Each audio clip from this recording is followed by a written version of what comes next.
Torniamo alla storia che lei mi ha raccontato la prima volta quando venne a trovarmi al Teatro delle Ciminiere. Mi stavo ritirando a paese, sì.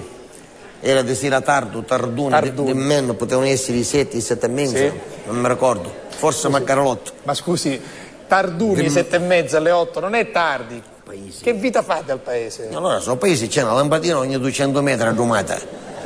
Vuol dire, non do meno cala la neglia. Ma sua moglie a che ora si va a coricare? Alle 5 e mezza. Alle 5 e mezza, quindi si va a coricare con le galline. Come con le galline? Io non do puddare, io non ho la canzonetta, che vuol dire? No, è un modo di dire, uno che va a dormire alle 5 e mezza va a dormire con le galline. Vabbè, comunque, si è ritirato tardi.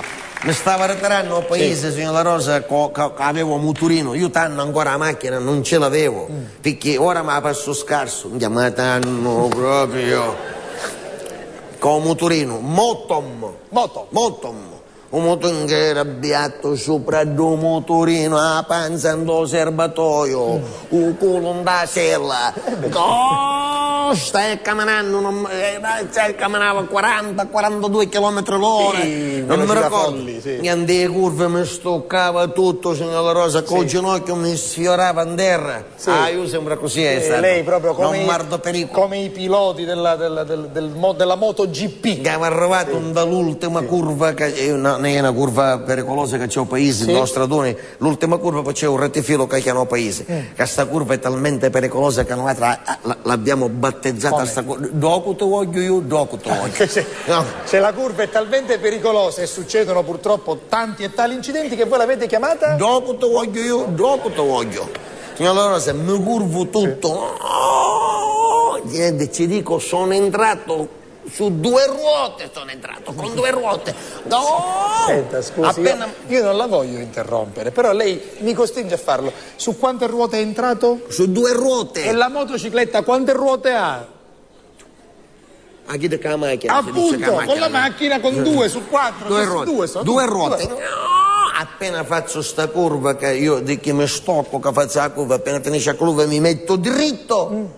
Dell'oscurità che non ti vedo che come una paletta che mi fa segnare, non la paletta da munizia, Sì, ho capito. La paletta che c'hanno i carabinieri, come per dire fermati. Io subito appena visti i visti che noi erano in divisa, erano vestiti normali, come mia, come tia, così normali. E in borghese. E dopo io capissi che se non sono i carabinieri, che se ne è la polizia, questo è il corpo speciale, sono i falchi che fanno... Sì. Che sono? Confetti? Che sono i confetti? Confetti, che andavano un tombolatone, confetti. Appunto, si chiamano i falchi, corpo speciale. I falchi, che sono pericolose. Con la paletta, io che non c'ho niente da nascondere, signora, che nascondere? Ma che deve nascondere? Che nascondere? Che andai una frenata, come viste da cosa, ma una frenatura, chi vede... Ci ha frenato con i piedi. Sì, che siccome io c'ho i soletti, chi chiova, i scindilli che fece, che da un paese c'è un pasto che stava successo un incendio. Biturbo, e mi ci fermai davanti preciso. Che si avvicinavo prima dei falchi, pigliavo da paletta, ghiazzacchete e salsa cauca. E già mi faceva impressione mia. Che già un giavo tutto con la paletta mi sacca. Si avvicinava e faccio, giovanotto, a mia. Io fermo, arrestai assaltato, ma anguscino da motorino. Mi dice, forse non lo sai, ma sei al buio del tutto. E io come un disse sta cosa, disse, madonna, con due maltempo, due vento che c'era, si sa che succedeva al paese, e io non ne saccio niente. Come io mi disse, forse non lo sai, ma sei al buio del tutto, subito ci disse, e mi dica. E io sono la faccia si affalava un po'. Certo, perché lui intendeva una cosa e lei ne intendeva un'altra. Mi disse, ma che cosa te devo dire se già te sto dicendo?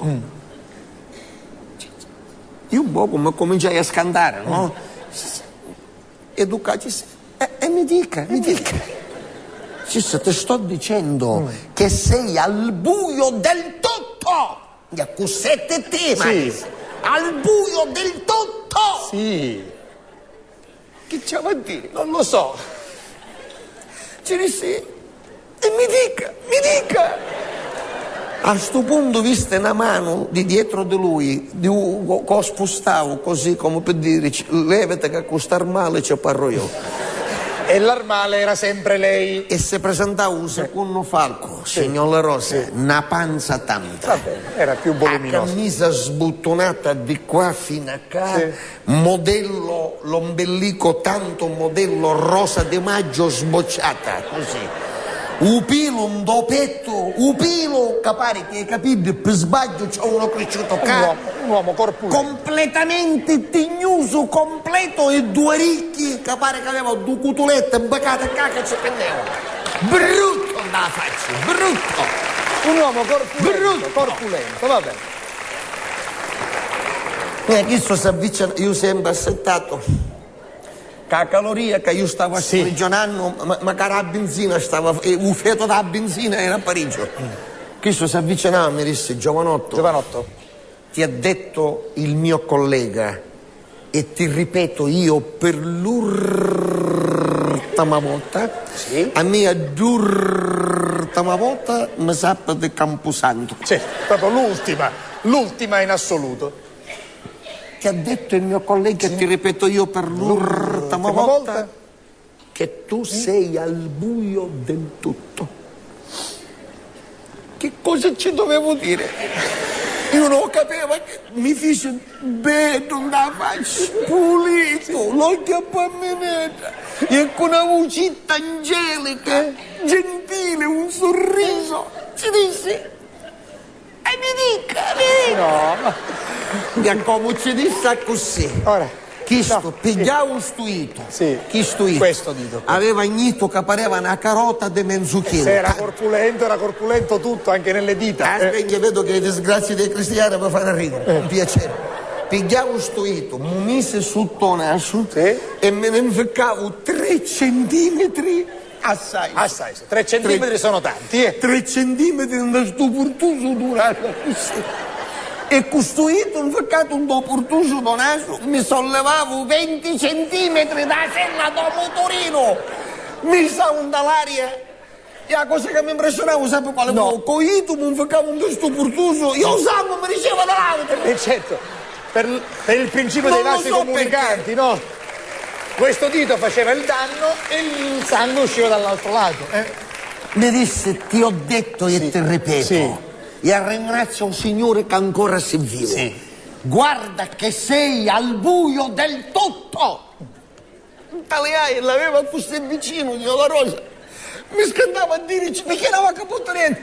L'aveva così, ma che ci desse ma sono andauca. Non sapendo cos'altro fare. Che come ci desse un bacio andauca, mi caricavo un tumbolone. Devo dire. Ma come mi desse due tumbolone io non ci viste più. No. Bravo. E sogno buono, e sogno caro, e sono educato, ma mi carica come mi desse dato un polone, italiano da faccia, che mi sa chiacchiere.